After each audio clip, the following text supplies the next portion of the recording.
Welcome back, everyone. This is Aluminum Tarot. Thanks so much for joining, and as always, it's a pleasure to read for you. We will be reading for the sign of Gemini, Sun, Moon, and Rising. I'm not going to be using the Google Pixel Buds Pro in this particular instance. I'm also had to take a bit of a break because my throat was absolutely knackered from all the viruses and colds and flus and stuff that have been circulating around the globe for the last, month or so. It is cold and flu season, so we're all getting through that, getting that bit of a slog. So, first up, if you like what you see here, please be sure to give a like, share, subscribe, ding the notification bell so you don't miss any updates from future postings. And additionally, if you would like a personal reading with me, one that is in tune with your specific energies and not those of the collective, feel free to reach out to me at the information provided in the description box below. We're going to get on. Gemini, you're up. Hopefully everything's been going well with you, and also that you had a happy new year and a good holiday season, whatever you celebrate. And at least if you get that paid time off, that's also a bonus. Gemini, without further ado, we're going to move this reading along. Try to keep it around 15 to 20 minutes. Keep everyone's reading succinct and to the point. So,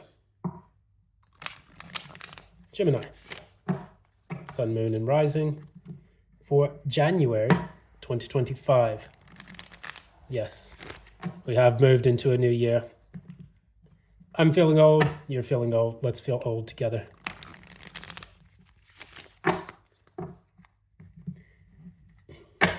Gemini, Sun, Moon, and Rising for the month of January 2025.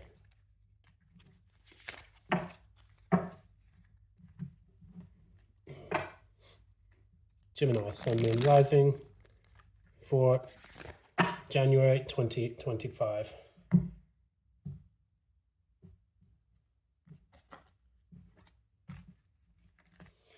Right, first up, current energy. What is the challenge? What is the challenge?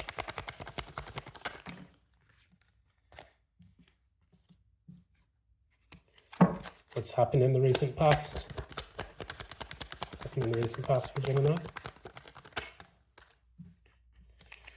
What's happened in the near future? What's happening in the near future? Oof.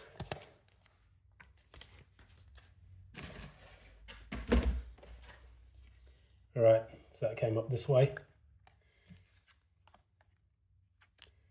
And here we go. What's happening at the core of Gemini's life? What's happening at the core? A lot of pop-outs. This is going a bit mental right now. Oh, Jesus. Okay. This deck is absolutely exploding right now. So, Gemini, there's a lot of activity going on in your life. What's happening at the crown? What's happening at the crown of this reading?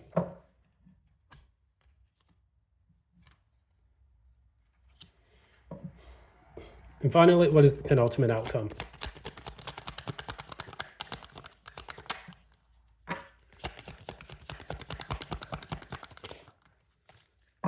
All right.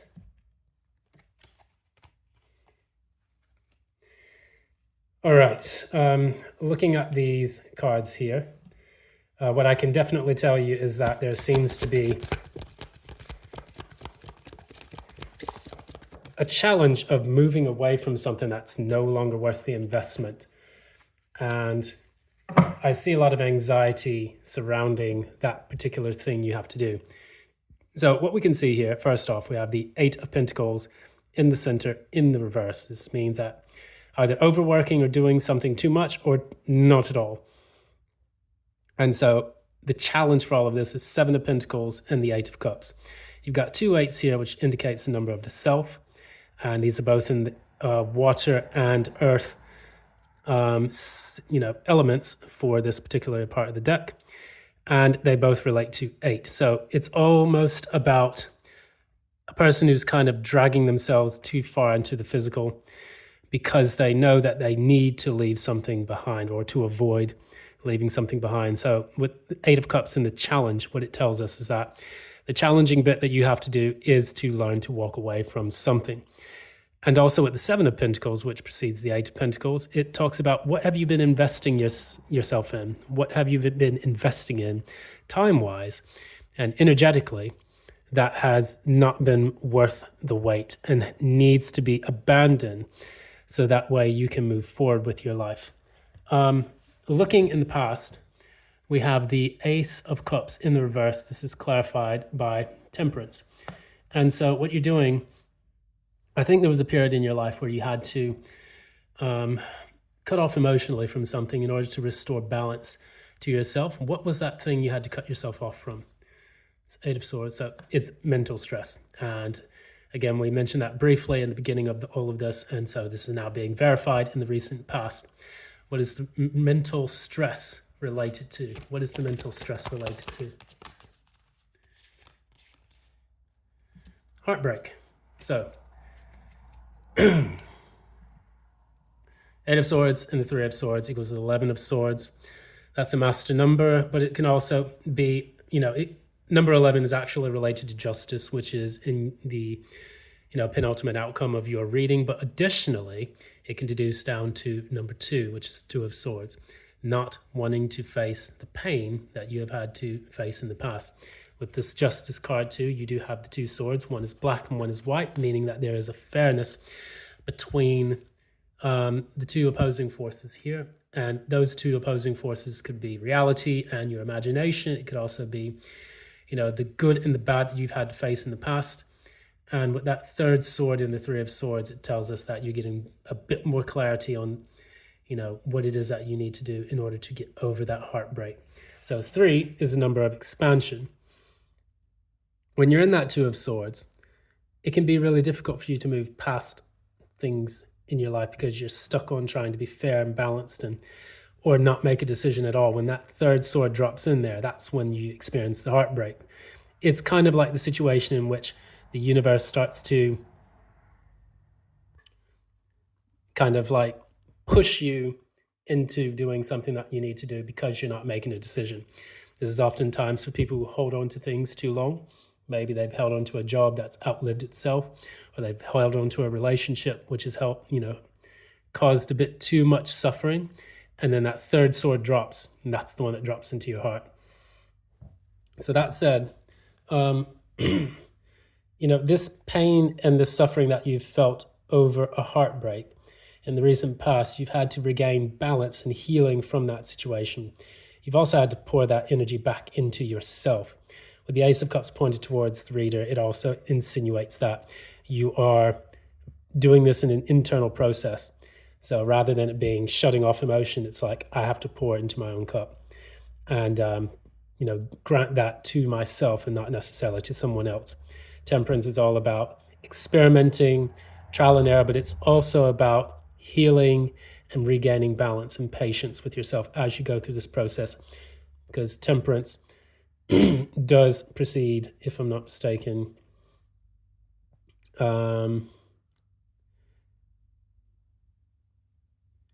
it precedes the devil, if I'm not mistaken. Temperance, number 14. So it's after a kind of like that death period. You do regain balance. And after that painful transformation that you have to deal with, you do have to kind of get back into a balance where, in Scorpio, which is death, Temperance is Sagittarius, which follows that throughout the zodiac. Moving forward into the future, you have the Two of Pentacles and the Three of Cups. So there's a lot of activity going around. It's you juggling your social life, additionally, getting out there, trying to find out the best places for you to move towards. And furthermore, it's also about learning which kind of social networks you actually want to connect with. Because these are cups. Normally it's the Two of Cups, but you see there are people from all different walks of life in this. So that means you'll be meeting some very interesting people no matter where you go. And with the Two of Pentacles and all that, that's where you're going to find your Four of Wands. So if you felt that you didn't really have what you needed that was emotionally fulfilling to you in the past, you're going to be moving into more emotional fulfillment in the future if you take the necessary steps to get out there, socialize, and put yourself in a position where you do meet your soul tribe. I say all of this because at the very core of everything, you have death and the Seven of Swords. With these two cards, these came flying out.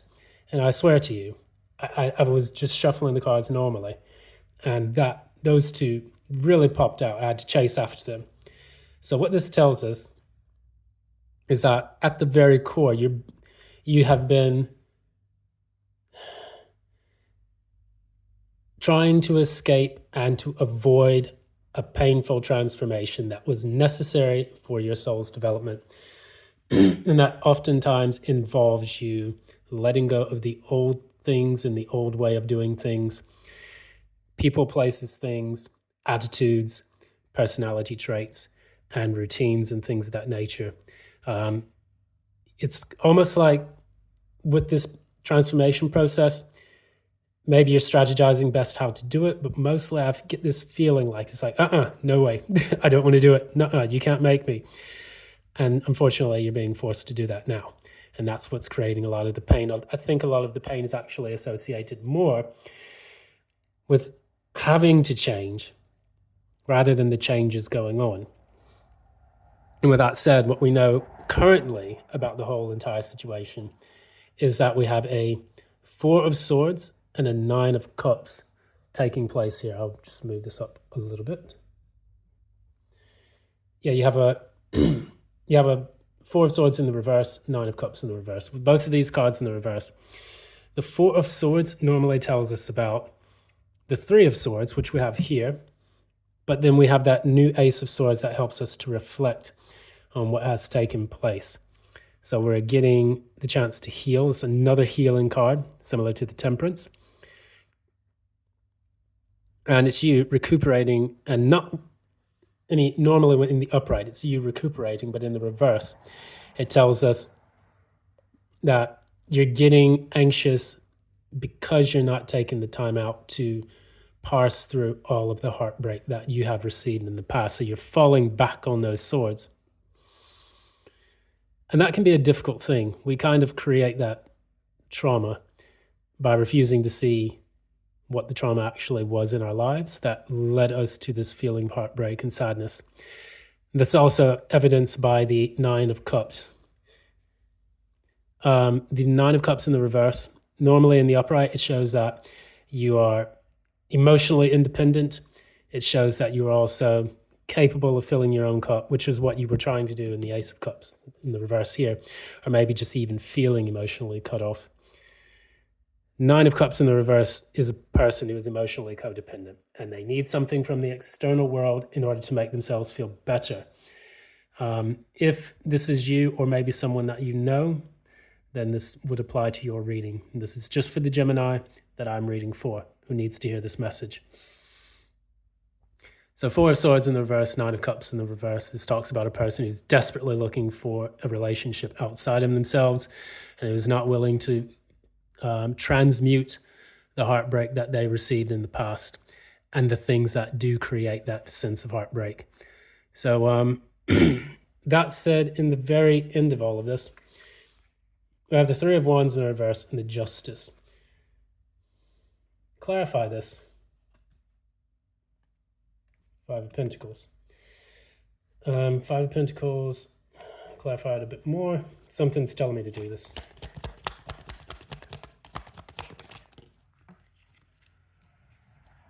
Right, okay, that's what's going on.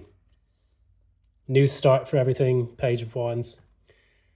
3 of Wands in the reverse and Justice means that you're no longer waiting to be granted your happiness. You're actually going after it proactively. You're bringing things into balance the same way that you were with the Temperance. Now, whereas Temperance is the soul's way of bringing balance to things, Justice is kind of like the intellectual reciprocity needed in order to set things right. Is a very karmic card. And I think that's very important. So you're moving from a place of the 5 of Pentacles, feeling always like you're left out in the cold, which can then also fuel this 8 of Swords and this 3 of Swords, and then this lack of facing the death. All of this anxiety tied up into this, which Geminis have this anxiety typically if they overthink things. And I can slag you off, trust me, because I'm a Gemini Mercury and opposite Uranus, which means that my brain is all over the bloody place when it wants to be. But I manage it well. I have very good set of reins on it, and we'll keep it in check. Anyways, with the Five of Pentacles, moving into the King of Cups, you're moving away from that feeling of lack or being left out in the cold. And now you're moving into a more emotionally grounded, mature space. And it is through that maturity that we're moving away from this Death and Seven of Swords, which is like, I don't want to change. Now you're being forced to change. And now you're getting into this King of Cups energy, which is going to allow you to command your emotional space and make you a more authentic, grounded person who can handle the changes and the challenges of life as they come their way. So with all of that, we have the Oracle card message, which says, take the time to breathe out. And by doing that, it's all about mindfulness. When we take the time to breathe out, we clear our mind. You know, this is something that you can research about the vagus nerve. When we breathe in and breathe out during our meditations, we're actually physically manipulating the vagus nerve within the body, which gives us the clarity of intuition and perception, which allows us to see and receive downloads that are necessary for our spiritual development and growth. So by doing that, taking time to breathe in and breathe out, and possibly by meditating a bit more, you'll be able to get the clarity that you need, so much to the point where you might actually connect with your intuition rather than your thoughts. If your thoughts are scattered, perhaps you need to kind of let it go through a painful death and transformation so that you rely more on your intuition a bit more. And that will help ground your thinking processes with this Justice card here, bringing balance and restoring everything. And it will give your emotions the chance to become more evolved, more developed, and more mature over time. I see great things in the future. I mean, I do. Four of Wands, you have that. Three of Cups, and then you also have the Two of Pentacles, means you're going to be out and about. You're going to be a busy bee. But it's going to take you to shed the old in order for that new to come in. And I believe that you can do it. You can master this and achieve this goal. So anyways, that's going to be it for today. This is Aluminum Tarot. Thanks so much for joining for this reading. Yeah, I do apologize. I did have to pause the video a bit because I nearly hacked my lungs out trying to get through this reading without coughing and stuff. Oh, God, I hate getting sick. But anyways, if you like what you see here, please be sure to give a like, share, subscribe, ding the notification bell so you don't miss any updates from future postings. And additionally, if you would like a personal reading with me, one that is in tune with your specific energies and not those of the collective, feel free to contact me at the information provided in the description box below. Thank you. It's been a pleasure to read for you today, Gemini. And until next time, love and light.